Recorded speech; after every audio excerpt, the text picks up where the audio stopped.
नमस्कार दोस्तों, जय हिंद। मैं डॉक्टर अजमत खान आपके सामने एक ऐसे टॉपिक पे बात करूंगा जिससे बहुत सारे लोग परेशान हैं। इस बीमारी का हल ढूंढते ढूंढते थक जाते हैं, दवा कराते कराते थक जाते हैं, लेकिन इसका इलाज बड़ा ही जटिल है। इसकी समस्या जो है बड़ी जटिल है।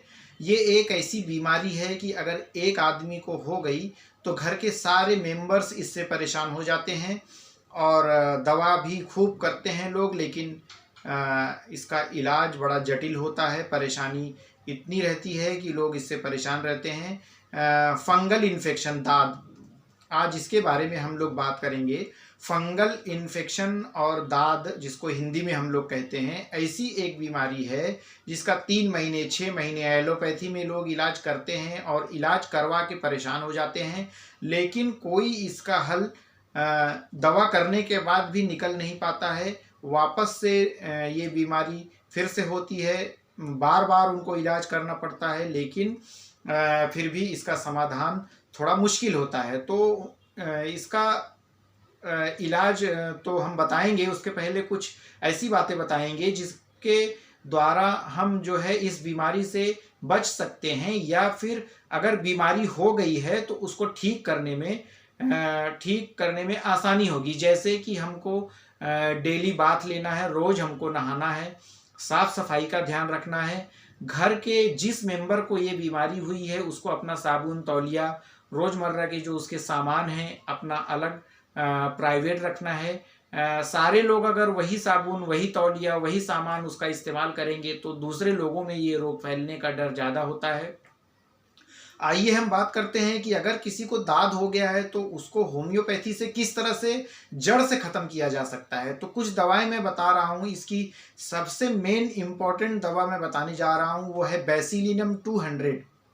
बेसिलिनम 200 एक ऐसी दवा है जो दाद वाले रोगी में एक बहुत ही अच्छा रिजल्ट देती है। अगर किसी को फंगल इन्फेक्शन हुआ है और उसके फैमिली में ट्यूबरक्यूलिनम, टीबी की बीमारी का फैमिली हिस्ट्री अगर पाया जाता है, या फिर रोगी को कभी पास्ट में टीबी की बीमारी हुई थी और 10-20 या 2-4 साल पहले उसने टीबी की दवाई चलाई है, तो ट्यूबरक्यूलिनम 200 या बेसिलिनम 200 पावर में होम्योपैथी की एक दवा आती है जिसको हफ्ते में एक बार 1 से 1.5 महीना अगर आप लेते हैं तो बहुत हद तक आपको दाद से छुटकारा मिल जाएगा। और इसके साथ में नीम, इसका एक मदर टिंचर होम्योपैथी में आता है, या फिर जिसको एसजी इंडिका कहते हैं। अगर इसका मदर टिंचर आप लोग 10 बूंद आधे कप पानी में दिन में 3 टाइम लेते हैं तो आपको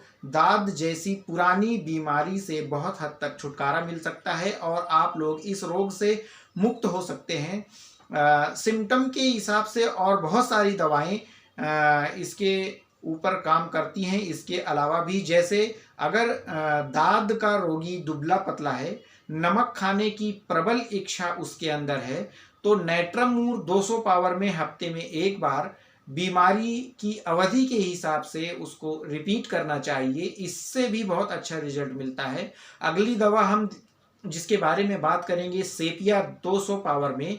अगर जिसके ऊपर इस बीमारी का असर हुआ है वह रोगी ठंडी प्रवृत्ति का है। ठंडी प्रवृत्ति मतलब अगर उसको ठंडी ज़्यादा लगती है, अकेला रहना उसको अच्छा लगता है, और खास करके औरतों में रोने की प्रवृत्ति अगर उसके अंदर है, उदास रहता है रोगी, तो सेपिया 200 पावर में अगर उसको हफ्ते में एक बार 2 से 3 महीने तक दिया जाए तो बहुत हद तक इस रोग से छुटकारा पाया जा सकता है।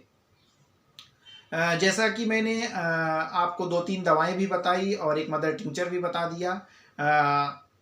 नीम मदर टिंचर 10-10 बूंद पानी में डाल के 2 से 3 बार अगर आप लेते हैं तो आपको बहुत अच्छा रिजल्ट इसमें देखने को मिलता है। फिर भी अगर किसी की समस्या का समाधान इन दवाओं से नहीं होता है, या फिर और कोई प्रश्न कोई करना चाहता है, तो कमेंट्स में हमसे इसके बारे में पूछ सकता है। इंशाल्लाह उसका समाधान बताया जाएगा।